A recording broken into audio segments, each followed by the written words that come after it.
Normal distribution, deuxième partie. Bon, un petit récap de ça que nous fait avant. Comment tu connais un normal curve vient à sa équation fx est égal à sa quoi, équation qui est vraiment compliquée pour mémoriser là. Et comment je connais x lilas between minus infinity to infinity et que x il prend une continuous variables.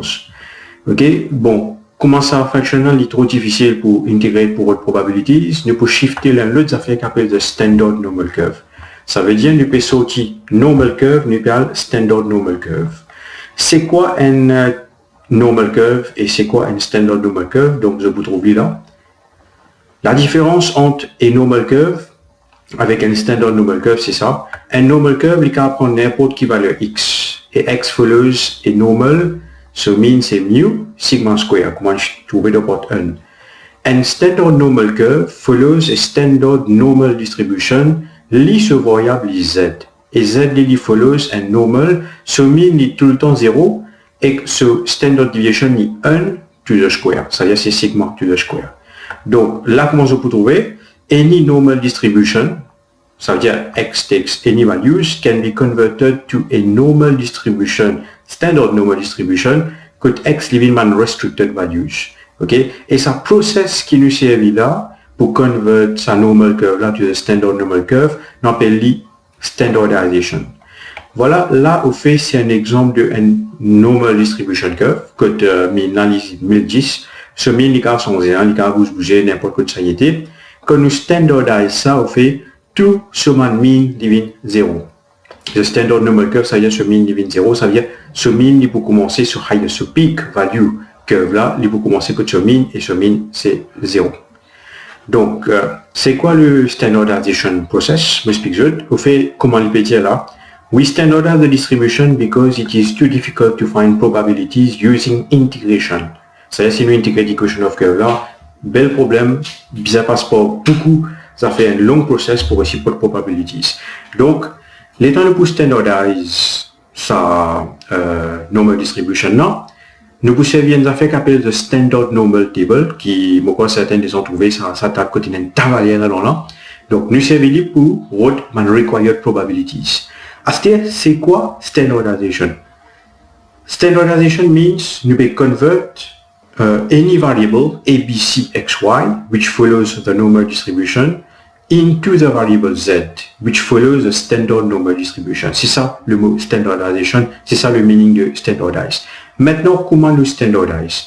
Pour nous standardize, au fait, nous servir une formule. Formule là, qui est en bas. Ça z là, au fait, c'est sa valeur au fait qui nous provide le table là. Donc, z est égal à x minus mu over sigma. Mu, comment je le connais, c'est mean of the normal distribution, qui sont pour gagner de cette distribution qui vous donne, x follows normal mean mu x sigma square, et sigma, c'est, on appelle the standard deviation of the normal distribution. Donc, quand on remplace tout ça là dans sa formule là, nous pouvons gagner une valeur z, et grâce avec sa valeur z là, qui nous pouvons lire l'eau new table. Donc, je vais mettre 3 exemples en bas. Donc, comment je te carve standardize, ça c'est mon exemple très très simple, je vous trouve. Là, premier exemple là, au fait, c'est if x follows a normal 8,5 to the square, s'il y a une probability x greater than 5, je trouve là, il y a encore x. Pour nous réussir votre probability là, pour le moment, on va montrer ce que ma probability, ça c'est prochain partie qui nous fait, ça c'est part 3. Pour nous réussir votre probability x là, nous devons convert ça x là fait living z. Comment nous convert li, c'est qui nous standardize. Qui nous standardize, sa valeur 5 là.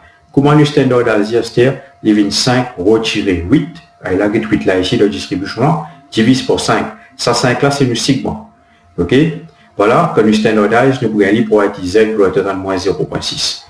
Ici, j'ai la probability x less than 10, il est égal à probability x 10 retiré 8 divisé par 5, la probability x less than 10 est égal à ça. Et dernier là, ici, exemple 1, probability x lying between two values, il pouvait, au fait, chaque valeur qui se tient là, je besoin standardiser, là, je peux gagner sa probability en bas là. Deuxième exemple que je peux trouver, je prends l'autre distribution que sur mean c'est 10 et sur variance c'est 16. Hein. Pas PRR, c'est pas sur standard deviation, c'est sur variance. Donc, je prends 3 exemples pour 3 parties au fait. Je peux trouver partie A si x est greater than 15 Quand le standardisé divine 15 retiré 10 divise par square root de 16 qui donne nous 4. Pas bien fait sa square root là. Il y a beaucoup d'élèves oubliés faire sa square root là. Et quand nous simplifions, nous regardons pour z greater than n.5. Partie B, nous avons x less than 20, nous standardise pareil, il vient 20 retiré 10 divisé par 4.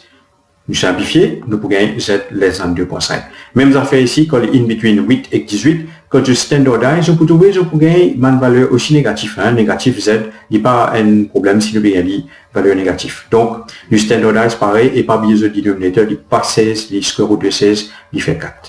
Troisième exemple qui me prend un exemple que tu as mis 15, mais ici, je tenais dans une variance de 13, que je square root n'est pas exact, qui est comment nous standardise. Probability x greater than 20 divine probability z. Ça veut dire ça, x là nous convertit en divine z. Divine greater than 20 retiré 15 divise par root 13. Nous laissons root 13. Nous tapons ça la calculatrice. Et quand je tape la calculatrice, je mets sur réponse sur to free decimal place. Ça, je peux trouver après qui fait le free decimal place.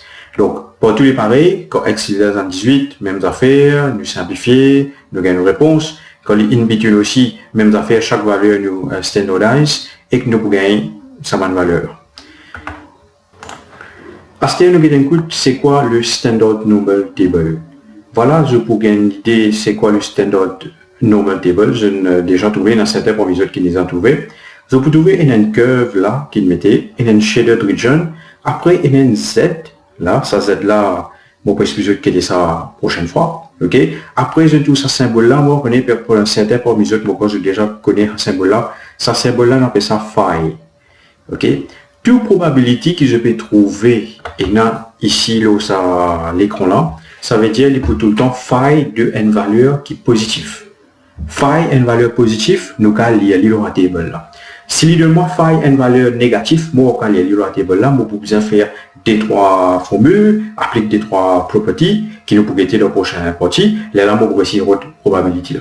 Je peux trouver dans sa table là, une colonne, ça c'est z. Ça, c'est ma probabilité au fait. C'est un petit peu, je peux montrer, je calculer 600 là. Quand je finis de lire à la fin, ça, c'est ma valeur là, je peux trouver. Dans Z là, au fait, ce deux premiers chiffres, il y a la colonne là. Ce deuxième chiffre, pas deuxième chiffre, au fait, c'est troisième chiffre. Je peux trouver l'hypo de la row là ou là. OK. Et ce quatrième chiffre, je peux trouver l'hypo ici.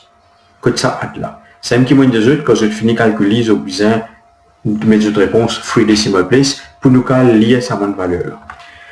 Ok, voilà en gros c'est quoi nous qui est un normal table et que je peux trouver une critical values for the normal table. C'est quoi critical values? Critical values c'est une fois souvent que je peux gagner une valeur là, que par exemple je vais calculer, je gagne z, probability z less than n d'affaires. Z par exemple 0.674, sur probabilité vient direct 0.75. Si je vais taper la calculatrice, je vais gagner probabilité Z 1.282. Il y a mon sa probabilité là directement il vient 0.9. Il y a mon probabilité Z less than 1.645, je vais aller direct à 0.95. Voilà, il y a les mêmes. Ok. Prochain partie, je vais vous expliquer comment je lis la probabilité. Là, ça table là. Voilà.